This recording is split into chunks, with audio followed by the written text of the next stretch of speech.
Hello student, success coaching classes में आपका स्वागत है। यदि आप चैनल में पहली बार आए हैं तो चैनल को सब्सक्राइब कर ले और बेल आइकन को ऑल में प्रेस कर ले ताकि आने वाले सभी वीडियो को नोटिफिकेशन टाइम पर मिल जाए। आज हम डिस्कस करने वाले हैं क्लास 10th का विज्ञान का ये मॉडल प्रश्न पत्र है। ये हमारा सेट नंबर 2 है। यदि आप सेट नंबर 1 नहीं देखें तो डिस्क्रिप्शन में लिंक मिल जाएगा, आप जाकर देख लीजिएगा। यदि आप हमारा सब्जेक्टिव क्वेश्चन का वीडियो देखना चाहते हैं जो 2024 बोर्ड एग्जाम के लिए वेरी इंपॉर्टेंट है तो जाकर प्लेलिस्ट में जाकर देख सकते हैं। प्रीवियस ईयर क्वेश्चन देखना चाहते हैं तो प्लेलिस्ट में आप जाकर देख सकते हैं। इसके बाद हम आपको बता देते हैं, यदि आपको क्लास 10 से रिलेटेड कोई भी समस्या, कोई भी दिक्कत हो तो आप हमारा व्हाट्सअप नंबर है 7667002171। आप इसमें कोई भी दिक्कत हो तो आप हमें व्हाट्सअप कर सकते हैं। चलिए हम लोग देखते हैं क्वेश्चन की ओर, जो हमारा एग्जाम के लिए बहुत ही इंपॉर्टेंट क्वेश्चन होने वाला है, इसलिए वीडियो में एकदम अंत तक बने रहें। बोल रहा है यदि किसी अवतल दर्पण, किसका बात बोला है, अवतल दर्पण का बात बोला है, तो फोकस दूरी और वक्रता त्रिज्या के बीच में क्या संबंध है। तो सेट 1 में भी हम आपको करवा दिए। संबंध क्या है, F बराबर r/2 है। या तो संबंध ये बोल सकते हैं, या तो हम लोग संबंध एक और भी हम लोग बोल सकते हैं। क्या बोल सकते हैं, क्रॉस मल्टीप्लिकेशन करेंगे तो r बराबर 2f बोल सकते हैं। ठीक है, दोनों रिलेशन हम लोग बोल सकते हैं। तो यहाँ पर देखिए F बराबर r/2 का ही है। देखिए ऑप्शन नंबर 2 में है, बिल्कुल राइट आंसर हो जाएगा। आगे देखते हैं क्वेश्चन नंबर 2 क्या बोल रहा है। प्रकाश के परावर्तन के कितने नियम है। तो याद रखिएगा, प्रकाश का परावर्तन बोले या तो प्रकाश का अपवर्तन बोले, दो ही नियम होता है, याद रखिएगा। एग्जाम के लिए बहुत इंपॉर्टेंट है। समतल दर्पण द्वारा बना प्रतिबिंब, तो याद रखिएगा समतल दर्पण जो हम लोग का यूज करते हैं घर में, तो उसमें जो हमारा प्रतिबिंब बनता है हमेशा आभासी बनता है या तो काल्पनिक बनता है। आभासी और काल्पनिक दोनों बात एक ही है, ठीक है ना, वास्तविक कभी भी नहीं बनता है। आगे देखते हैं क्वेश्चन नंबर 4 क्या बोल रहा है। वाहनों के पार्श्व दृश्य में पीछे का देखने के लिए किस दर्पण का हम लोग उपयोग करते हैं। तो याद रखिएगा, हम लोग उत्तल दर्पण का हम लोग उपयोग करते हैं। किसका करते हैं, उत्तल दर्पण का हम लोग उपयोग करते हैं। आगे देखते हैं क्वेश्चन नंबर 5 क्या बोल रहा है। निम्न में से कौन सा पदार्थ लेंस बनाने के लिए प्रयुक्त नहीं किया जाता है। जल, कांच, प्लास्टिक, मिट्टी। तो याद रखिएगा, इसका जो राइट आंसर होने वाला है आपका मिट्टी। मिट्टी कभी भी यूज में नहीं आता है लेंस बनाने के लिए। आगे देखते हैं नेक्स्ट क्वेश्चन क्या बोल रहा है। काल्पनिक प्रतिबिंब बनता है। तो याद रखिएगा, काल्पनिक प्रतिबिंब हमेशा क्या बनेगा, तो सीधा बनेगा। क्या बनेगा, सीधा बनेगा। लेकिन क्वेश्चन में आपको मान लीजिए बोले कि जो वास्तविक प्रतिबिंब कैसा बनता है, तो याद रखिएगा वास्तविक प्रतिबिंब उल्टा बनता है। वास्तविक प्रतिबिंब बोले तो उल्टा, और काल्पनिक प्रतिबिंब बोले तो याद रखिएगा सीधा बनता है। आगे देखते हैं, बोल रहा है यदि एफ का मान 12 सेंटीमीटर है तो आर का मान क्या होगा। तो आर वाला फॉर्मूला क्या था, 2f था, आर बराबर 2f था ना जी। तो आर बराबर क्या हो गया, 2 इंटू एफ। एफ कितना है, 12। तो आर का मान कितना निकल गया, 24 निकल गया। ऑप्शन 24 कहाँ है, तो ऑप्शन नंबर ए में। इसको निकाले कैसे देख लीजिए, एफ बराबर r/2 अभी पढ़े थे, तो इसके क्रॉस मल्टीप्लिकेशन करवाएंगे तो आर बराबर 2f हो जाएगा ना फॉर्मूला। चलिए यही फॉर्मूला हम लोग लगा के निकाल दें। आगे देखते हैं क्वेश्चन नंबर 8 क्या बोल रहा है। तो वाहनों के अग्रद्वीप में किस दर्पण का उपयोग करते हैं। तो याद रखिएगा अवतल दर्पण का हम लोग उपयोग करते हैं। आगे देखते हैं क्वेश्चन 9 क्या बोल रहा है। अवतल लेंस में के सामने रखी वस्तु का प्रतिबिंब सदैव कैसा बनता है। तो याद रखिएगा सदैव जो बनता है आभासी व सीधा बनेगा। क्या बनेगा, आभासी व सीधा। डायप्टर किसका मात्रा है, तो याद रखिएगा किसका मात्रक है, लेंस शक्ति का एसआई मात्रक है। ठीक है, आगे पढ़ते हैं क्वेश्चन क्या है। यहाँ पर बोला 2D क्षमता वाले लेंस का फोकस अंतर क्या होगा। 2D क्षमता वाले लेंस का फोकस अंतर, देखिए P बराबर क्या होता है, 1/f होता है। ये लेंस की क्षमता का फॉर्मूला है। P का मान यहाँ देखिए 2D दे दिया, चलिए 2D लिख दीजिए, 1/f कर दीजिए। क्रॉस मल्टीप्लिकेशन करेंगे तो क्या हो जाएगा हमारा, 2f बराबर क्या होगा, 1 होगा। तो f बराबर क्या होगा, 1/2 होगा। अब f बराबर 1/2 होगा, यदि इसको कट करेंगे तो क्या हम इधर देखिए करते हैं तो 0.5 आएगा। तो ये हमारा क्या हो गया, मीटर में आ गया। 0.5 जो मीटर में आ गया उसको सेंटीमीटर में करने के लिए क्या करेंगे, 100 से गुना कर देंगे। तो 100 से गुना करने से क्या हो जाएगा आपका 50 सेंटीमीटर हमारा क्या हो जाएगा, फोकस आ जाएगा। क्या हो जाएगा, एफ बराबर हमारा क्या हो जाएगा, 50 सेंटीमीटर आ जाएगा। समझ में आ गया। यहाँ देखिए, यहाँ के बाद किए 1/2 को यहाँ पे कर दिए, डिवाइड करिएगा तो क्या होगा, एफ बराबर जो आपका निकल जाएगा 0.5 मीटर निकल जाएगा। और हमेशा फोकस क्या होता है, सेंटीमीटर में होता है। 100 से गुना कर दीजिएगा तो 50 सेंटीमीटर हमारा निकल जाएगा। तो 50 सेंटीमीटर कहाँ है, ऑप्शन नंबर डी में।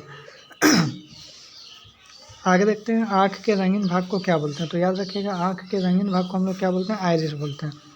नेक्स्ट क्वेश्चन देखते हैं जरा। मानव नेत्र के जिस भाग पर किसी वस्तु का प्रतिबिंब बनता है, इमेज बनता है, उसको क्या बोलते हैं, दृष्टिपटल बोलते हैं या तो रेटिना बोलते हैं। ठीक है ना। आगे देखिए, दिए गए समीकरण में कौन सी रासायनिक अभिक्रिया हो रही है। मान लीजिए एक कोई समीकरण, उसको टूट कर 3 भाग में बट रहा है। ठीक है ना। तो जब जानते हैं, जब कोई भी एक पदार्थ है उसको टूट कर 2 या 2 से अधिक भाग में बटता है, उसको हम लोग क्या बोलते हैं, वियोजन अभिक्रिया बोलते हैं। क्या बोलते हैं, वियोजन अभिक्रिया।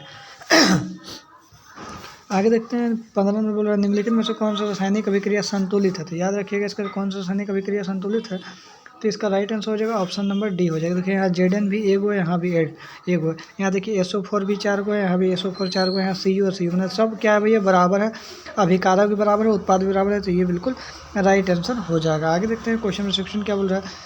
दिए गए समीकरण में पदार्थ में उपचयन और अपचयन हो रहा है, मतलब किसका उपचयन किसका अपचयन। तो समझ लीजिए पहले उपचयन का मतलब क्या होता है ना, उपचयन का मतलब होता है ऑक्सीजन जुटेगा, और अपचयन का मतलब क्या होता है ऑक्सीजन घटेगा।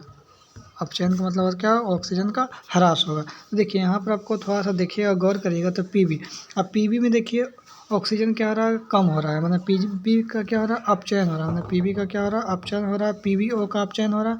और उपचयन किसका हो रहा है, देखिए Cu में क्या हो ऑक्सीजन जुट रहा है, तो CuO हो, यहाँ पर देखिए CuO होना चाहिए, यहाँ क्या होना चाहिए CuO होना चाहिए, ठीक है ना।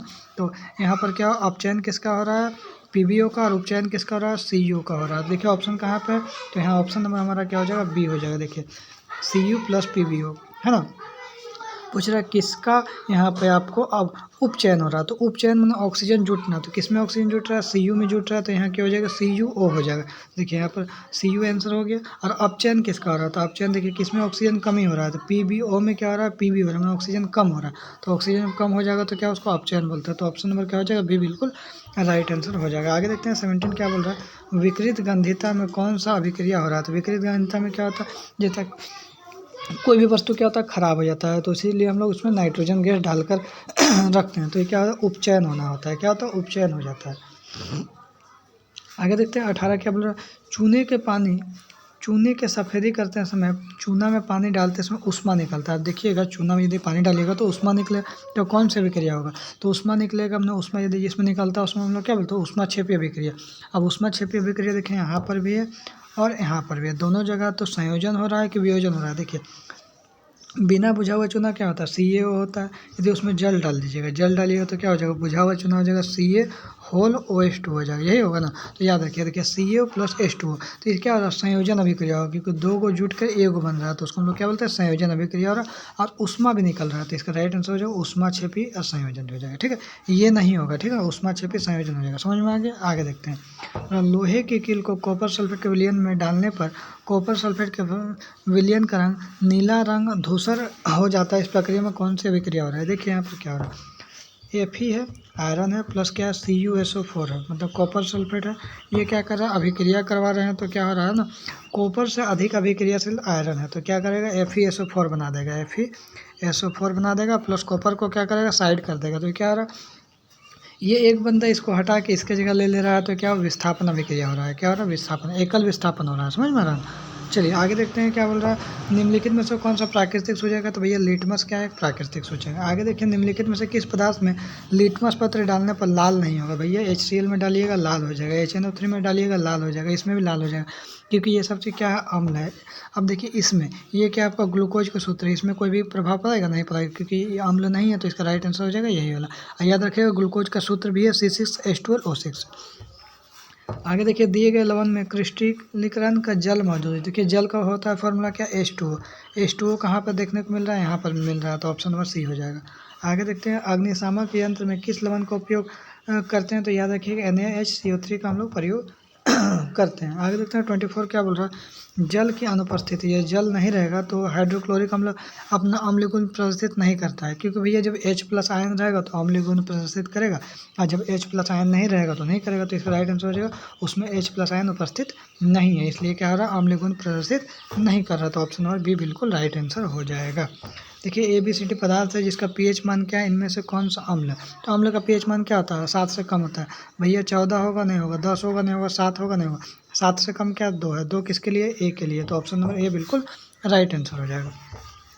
आगे देखते हैं दिए गए चित्र में अभिक्रिया हो रहा है। देखिए सूर्य का प्रकाश से क्या हो रहा है टूट रहा है, जब कोई भी चीज़ टूटता है तो क्या होता है वियोजन अभिक्रिया होता है। आगे देखिए शरीर में उत्पन्न हानिकारक अपशिष्ट पदार्थों को शरीर से बाहर निकालने की प्रक्रिया है जैव प्रक्रम में क्या होती है। भैया तो जैव प्रक्रम में क्या होता है, तो याद रखिएगा शरीर में जो अपशिष्ट पदार्थ होता है उसको बाहर निकालने के प्रोसेस को हम लोग उत्सर्जन बोलते हैं। आगे देखते हैं क्या बोल रहा है, प्रकाश संश्लेषण में होने वाली ऑक्सीजन गैस किस यौगिक के टूटने का फलस्वरूप होता है, तो याद रखिएगा किस यौगिक के टूटने का फलस्वरूप होता है, तो जल के टूटने का फलस्वरूप होता है। अमीबा किस प्रकार का पोषण है, तो प्राणी संभोजी पोषण है। आगे देखते हैं 30 क्या लार में कौन सा एंजाइम पाया जाता है, टैलिन एंजाइम पाया जाता है। श्वसन प्रक्रिया में पायरुवेट का कार्बन डाइऑक्साइड जल और ऊर्जा में विखंडन होता है किसका, माइटोकॉन्ड्रियम होता है। आगे देखते हैं क्या बोल रहा है, पौधों में जल एवं खनिज लवण का संवहन किसके द्वारा होता है, जाइलम के। लेकिन यदि भोजन का संवहन बोलेगा तो क्या बोलेगा, फ्लोएम बोलेगा। ठीक है, आगे बढ़ते हैं। किसी समष्टि अपना अस्तित्व बनाए रखने के लिए कौन सा प्रक्रिया जरूरी है, तो भैया जनन जरूरी है, तभी अपना बनाए रखेगा। ठीक है ना, आगे देखते हैं क्या बोल रहा है। देखिए यहाँ क्या बोल रहा है, दिए गए चित्र में क्या हो रहा है। देखिए चित्र में दिखा रहा है जनन को दर्शा रहा है, ये टूट के ये हो रहा है, ये टूट के ये हो जा रहा है, ये टूटने के बाद ये हो रहा है। तो ये क्या चित्र को दर्शा रहा है, तो याद रखिए कि इसका राइट आंसर हो जाएगा पुनरुद्भवन, इसका राइट आंसर हो जाएगा। आगे देखते हैं क्या बोल रहा है, परागकण के एक पुष्प से दूसरे पुष्प पर स्थानांतरित होना क्या कहलाता है, तो याद रखिएगा परागकण है तो क्या कहलाएगा, इसका राइट आंसर जो हो जाएगा हमारा परागन हो जाएगा, ऑप्शन नंबर बी हो जाएगा। आगे देखते हैं, भ्रूण को माँ के गर्भाशय के किस भाग में पोषण मिलता है, तो प्लेसेंटा में मिलता है। आगे देखते हैं क्या बोल रहा है, 37 नंबर जो है, एक उत्तम ऊर्जा के स्रोत की विशेषता क्या है, तो प्रति एकांक द्रव्यमान अधिक कार्य करे। आगे देखते हैं क्या बोल रहा है, पवन ऊर्जा का उपयोग करने के लिए पवन की न्यूनतम चाल कम से कम कितना होना चाहिए, 15 किलोमीटर प्रति घंटा। निम्नलिखित में से कौन सा समाप्य ऊर्जा है, समाप्य ऊर्जा मतलब भैया ऊर्जा जो खत्म हो जाएगा, कोयला हो जाएगा। असमाप्य बोलेगा तो सौर ऊर्जा, नाभिक ऊर्जा, ये सब हो जाएगा। आगे देखिए परागकण में क्या होते हैं, तो याद रखिएगा परागकण जो है उसमें परागकण होता है। एकदम मोस्ट 40 क्वेश्चन डिस्कस करें। यदि आपको वीडियो अच्छा लगे तो लाइक करिएगा, शेयर करिएगा, ज़्यादा चैनल को शेयर जरूर करिएगा, सब्सक्राइब नहीं किए तो सब्सक्राइब करके रख लीजिएगा। ठीक है, फिर मिलते हैं next video. Thank you so much.